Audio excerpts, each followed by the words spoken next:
Hello friends and welcome to the Exams Made Simple, and we are back again with the Hindu Complete Newspaper Analysis for 9th of July 2022।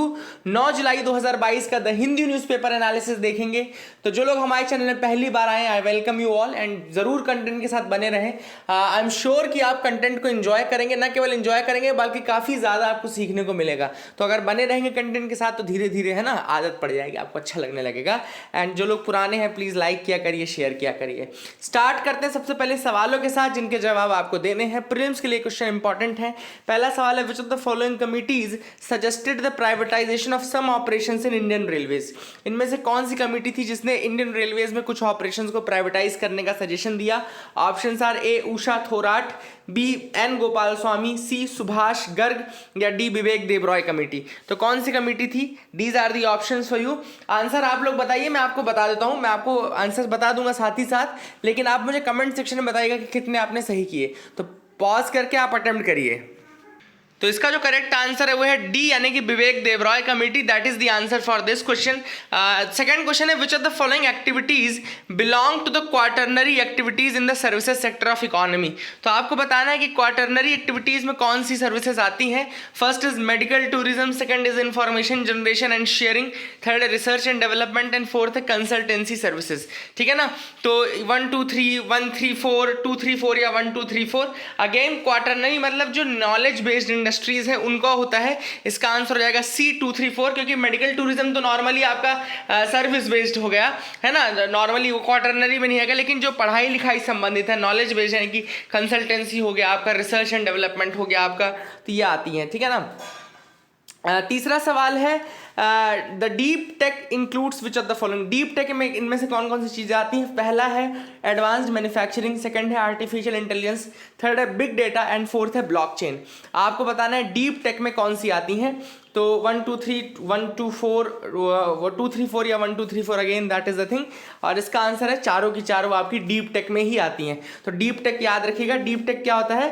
ये जैसे आपकी artificial intelligence हो गया, big data analytics हो गया, blockchain हो गया या एडवांस्ड मैन्युफैक्चरिंग हो गई, ये सारी आपकी डीप टेक्नोलॉजीज या डीप टेक में आती है। ठीक है ना।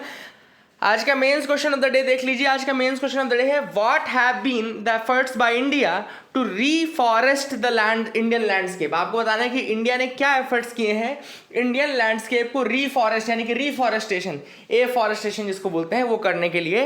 एंड आपको बताना है कि how have these efforts helped, किस तरीके से इन एफर्ट्स ने हेल्प किया है in the growth of forest, है ना। तो दोनों चीज़ें आपको बतानी है। पहले तो आपको बताना है कि इंडिया के एफर्ट्स क्या कैसे रहे हैं, दूसरा आपको बताना है कि इंडिया के एफर्ट्स के द्वारा रिजल्ट क्या निकल रहा है। ठीक है ना। So that is the thing. तो यहाँ पे सबसे पहली जो न्यूज़ है आप सब देख सकते हैं, it's a very sad news for all of अस। जो भी शिंजो एबे को जानते थे उन सब के लिए एक शॉक की तरह ये न्यूज़ आई। Farmer Japanese prime minister Shinzo एबे वॉज असैसिनेटेड, है ना। ही वॉज शॉट डेड, उनको 2 गोली मारी गई। And that was very unfortunate for the for the entire world. It was actually unfortunate because Shinzo एबे का बहुत बड़ा contribution है, not only in the politics of Japan बल्कि इंडिया जापान के रिलेशनशिप में एंड इकोनॉमिक्स में। एबेनॉमिक्स का नाम आपने सुना होगा, एबेनॉमिक्स बोलते हैं उसको। That is one of the concepts that was given by Shinzo एबे। तो जिसको नहीं पता वो एबेनॉमिक्स एक बार सर्च कर लेना। आपसे मैं रिक्वेस्ट करूंगा कि कमेंट सेक्शन में अगर आप एबेनॉमिक्स के बारे में बता सके कि क्या उनका कंसेप्ट था, तो that will be very good. मैं आपको क्या करता हूँ, थोड़ा सा शिंजो एबे के बारे में बताता हूँ, उनका कंट्रीब्यूशन क्या था specially with reference to India. तो सबसे पहला जो मेन चीज़ थी उनका कि he was the chief architect of the Quad. जो क्वाड ग्रुप बना है ना, इंडिया ऑस्ट्रेलिया जापान और यूएस का, इसका जो मेन आर्किटेक्ट थे वो शिंजो एबे थे and that was the thing. और 2007 में इसकी बातचीत इन्होंने शुरू करवाई थी। फिर फॉर्मेशन ऑफ जो क्वाड ग्रुप था 2007 में हुआ। एंड इसका जो री इन्विगोरेशन हुआ मतलब 2017 के आसपास, जब चाइना ने इंडिया में इनकर्जन्स किए, उसके बाद दोबारा से चाइना के बढ़ते हुए कदमों को देख करके जापान और यूएसए ने मिलकर ही इसको रीइमर्ज करवाया था। So that was the thing. Quad के फॉर्मेशन में बहुत बड़ा रोल था। दूसरा इनका सबसे बड़ा रोल था कि वो वहाँ पे जापान में हाईली इन्फ्लुएंशियल थे, है ना। वहाँ की लिबरल डेमोक्रेटिक जो पार्टी थी, लिबरल डेमोक्रेटिक पार्टी, उसके हेड के रूप में थे, वेरी इन्फ्लुएंशियल थे। And he headed the largest faction. जो वहाँ पर रहते हैं उनमें जो लार्जेस्ट फैक्शन था, पॉलिटिकल फैक्शन सीवा काई, याद रखिएगा सीवा काई वहाँ के वो लीडर थे, ठीक है ना। तो सीवा काई वॉज द लार्जेस्ट फैक्शन जहाँ पे काफ़ी वो मेजॉरिटी होल्ड करते थे, अपना स्ट्रॉन्ग होल्ड रखते थे सीवा काई फैक्शन के बीच में। तो ये भी एक इंपॉर्टेंट चीज़ सीवा काई याद रखिएगा।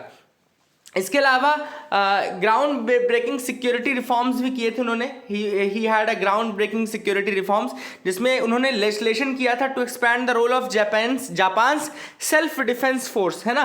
तो जापान के सेल्फ डिफेंस फोर्स का रोल उन्होंने बढ़ाने की बात की थी। And it ultimately paved the way for signing of the acquisition and cross servicing agreement, ACSA बोलते हैं इसको, acquisition and cross servicing agreement. ये आप याद रखिएगा कि ACSA नाम का एग्रीमेंट जो था वो उनके कारण ही साइन हुआ था, जो कि जापान का सेल्फ डिफेंस फोर्स था उसको डेवलप करने के लिए था, जापान के सेल्फ डिफेंस फोर्स के रोल को बढ़ाने के लिए था, acquisition and self service and cross servicing agreement, ठीक है ना। 2020 में इसको किया गया था। एंड इसके अलावा एक और बहुत इंपॉर्टेंट चीज़ है कि शिंजो आबे ने मनमोहन सिंह जी के साथ मिलकर के भी काम किया और काफ़ी ज़्यादा इंडिया और जापान के रिलेशनशिप्स को काफ़ी ऊपर उठाया 2006 के आसपास, एक्चुअली में काफ़ी ज़्यादा, and that was very much needed for the regional piece and stability. इसके अलावा इनके कंट्रीब्यूशन को इंडिया ने भी रिकॉग्नाइज किया पद्म विभूषण, ये लिख लीजिएगा, पद्म विभूषण दिया गया था 2021 में, which is India second highest civilian award, याद रखिएगा। पद्म विभूषण कब दिया गया? 2021 में, इंडिया का सेकंड हाईएस्ट सिविलियन अवार्ड है ये। और इनका बहुत फेमस स्पीच है, ये भी लिखेगा कि इनका बहुत फेमस स्पीच है confluence of the two seas, confluence of the two seas नाम का बहुत फेमस स्पीच है 2007 का, जो कि इंडो पैसिफिक का जो कंसेप्ट है जब उन्होंने उठाया, जब क्वाड ग्रुपिंग बन रही थी उसके पहले इन्होंने confluence of the two seas Indo Pacific के रिगार्डिंग इन्होंने कहा था। इसके अलावा प्राइम मिनिस्टर नरेंद्र मोदी और शिंजो आबे की फ्रेंडशिप भी काफ़ी ज़्यादा है। और अभी आपको अहमदाबाद मुंबई बुलेट ट्रेन का प्रोजेक्ट याद होगा, जो कि जापान की ही शिनकानसेन टेक्नोलॉजी, ये लिख लीजिएगा इसको, शिनकानसेन टेक्नोलॉजीज के थ्रू बन रही है 505 किलोमीटर की bullet train, and that is between Ahmedabad Mumbai, and this is from Japan Shinkansen technology. 2014 में एक बहुत इंपॉर्टेंट चीज़ हुआ, इंडो जापान ने न्यूक्लियर डील साइन की, है ना। 2014 में फिर इंडो जापान ने न्यूक्लियर डील साइन की, और इंडो जापान की न्यूक्लियर डील के बाद ही फ्रांस के साथ फिर हमारी न्यूक्लियर ट्रीटी होती है, USA के साथ हमारी ट्रीटी होती है। तो जापान की ट्रीटी काफ़ी इंपॉर्टेंट है, ठीक है ना। तो that was very very important for India in order to achieve the nuclear deals from France and USA। तो I hope you got clarity, आपको कुछ चीज़ें समझ में आ गई होंगी। मैंने अपनी तरफ से तो कोशिश किया कि आपको ज़्यादा से ज़्यादा चीज़ें बता दूं, अगर कुछ चीज़ें मिस होती हैं, अगर आपको लगता है कुछ मिस हुआ है तो आप ज़रूर बता सकते हो, ठीक है ना।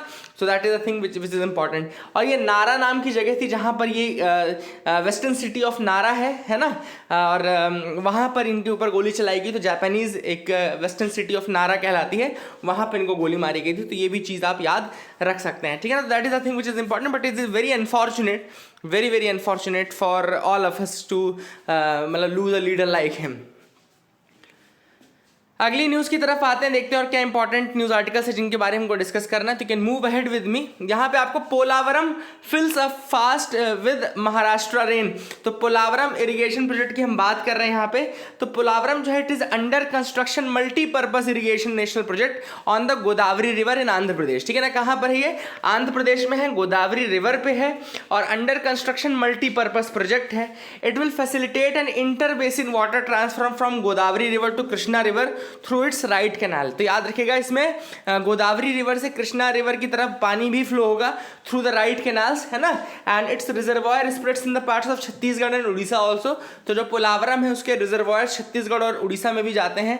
The purpose of this project is to develop the irrigation, hydro power and drinking facilities of this region, है ना। एंड ये प्रोजेक्ट 2008 में स्टार्ट हुआ था, 2014 में इसको नेशनल स्टेटस अकॉर्ड किया गया था आंध्र प्रदेश बाइफर्केशन एक्ट के बाद, ठीक है ना। तो इसको 2014 में फिर नेशनल स्टेटस अकॉर्ड किया गया, दैट इज अनदर थिंग। आगे की न्यूज़ देख लेते हैं। यहाँ पे पोलावरम देख लिया हमने। एक यहाँ पे छोटी सी न्यूज़ है, king cobra emerge from artificially hedged eggs under the project for captive breeding. तो कैप्टिव ब्रीडिंग का एक प्रोजेक्ट चल रहा है जो कि आर्टिफिशियल ब्रीडिंग के लिए है। ये पिलीकुलू बायोलॉजिकल पार्क आपका याद रखिएगा मंगलुरु कर्नाटका में है, याद रखिएगा पिलीकुलू। तो अगर आपसे कोई पूछे कि पिलीकुलू बायोलॉजिकल पार्क कहाँ पर है, तो ये मैंगलोर में है, और मैंगलोर आपका कहाँ है, मंगलुरु कहाँ पर है आपका, ये कर्नाटका में है। तो ये चीज़ें आप याद रख सकते हैं। अब आगे मूव करते हैं। ये जो editorial, a plant that is much more than just planting trees, it's very very good article, बहुत अच्छा आर्टिकल है। ना केवल प्रीलिम्स के लिए बल्कि मेंस के लिए भी आपको इसमें बहुत कंटेंट मिलेगा, और प्रीलिम्स के भी बहुत सारे कंटेंट मिलेंगे, मैं आपको भी दिखाऊंगा। और दूसरी चीज़ कि इसी के ऊपर आज का जो क्वेश्चन है वो बेस्ड है जो मैंने पूछा है, तो आप प्लीज़ इसको सुन लीजिएगा और इसके बाद आंसर करने की कोशिश करिएगा। सबसे पहले ऑथर ने बताया कि अभी जो है ये जो महीना है अब वो वन महोत्सव का समय है। लिटरली इसका मतलब होता है सेलिब्रेटिंग द फॉरेस्ट, है ना, वन महोत्सव।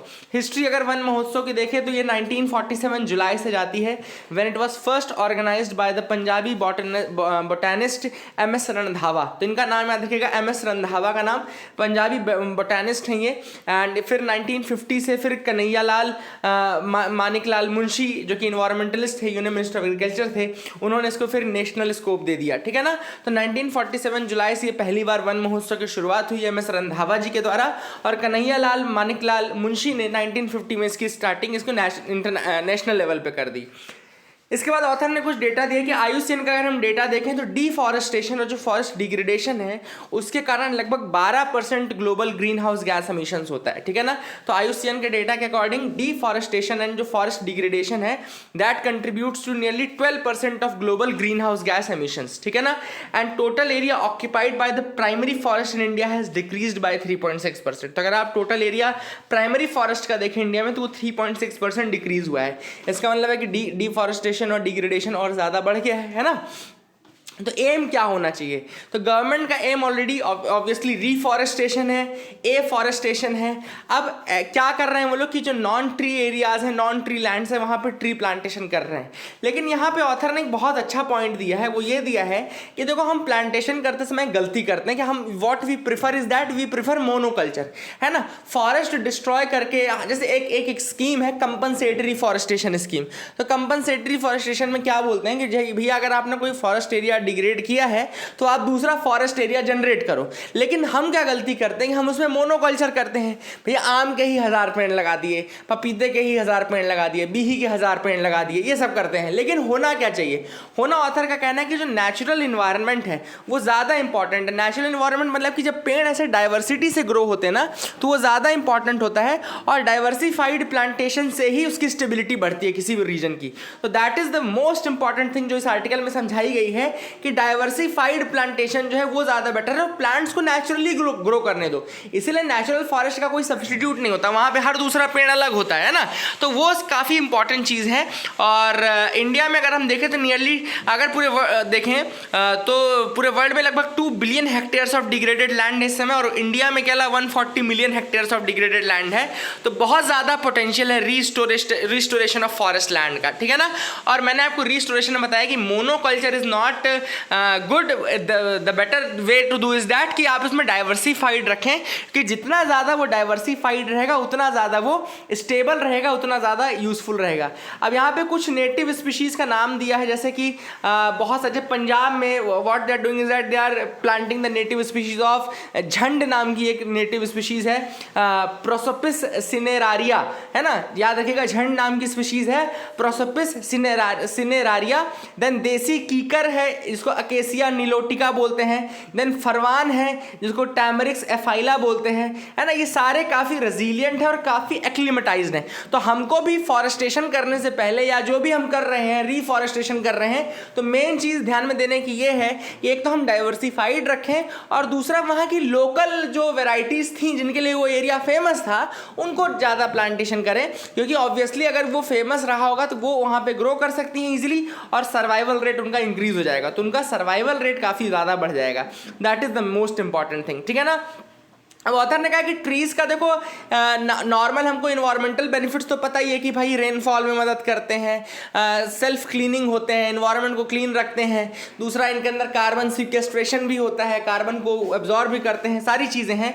सबसे बड़ा जो इनका एम रहता है वही है कि कार्बन डाइऑक्साइड को एब्जॉर्ब करना। Nearly 33% of the carbon dioxide release from burning of fossil fuels is absorbed by the forest. काफ़ी इंपॉर्टेंट रोल है। इसके अलावा एक और इंपॉर्टेंट रोल है, ह्यूमंस का सर्वाइवल ही इनके ऊपर डिपेंड करता है फॉरेस्ट के ऊपर। अगर आप देखें तो फॉरेस्ट ऐसी ऐसी सर्विसेज प्रोवाइड करते हैं, गुड्स एंड सर्विसेज दोनों प्रोवाइड करते हैं, जिनके कारण पूरे ह्यूमन बींग्स का सर्वाइवल हो रहा है। अगर आप देखें तो माइनर फॉरेस्ट प्रोड्यूस पे पूरे ट्राइबल्स रिलेट करते हैं, ठीक है ना। एंड फॉरेस्ट इकोसिस्टम से ही सॉइल का इनरिचमेंट होता है, और सॉइल अगर इनरिच्ड रहेगी, वाटर अवेलेबिलिटी उसमें रहेगी, उससे एग्रीकल्चरल प्रोडक्टिविटी इन्हांस होती है एंड रूरल इकोनॉमी भी उससे इन्हांस होती है। तो ये सारी चीज़ें हैं। इंडिया एंड प्रोग्राम्स की अगर हम बात करें तो द 2021 टू 2030 का जो डिकेड है, लिख लीजिए 2021 से 2030 का जो डिकेड है वो United Nations decade on ecosystem restoration है। क्या है? United Nations decade on ecosystem restoration है, और ये एम्फसाइज करता है restoration of the degraded terrestrial और इकोसिस्टम्स। तो जो टेरेस्ट्रियल इकोसिस्टम है उसके रिस्टोरेशन के ऊपर ये काम कर रहा है। और इसके अलावा 2011 में एक बॉर्न चैलेंज आया था, ये भी लिख लो, अलग से फैक्ट प्रीलिम्स के लिए है।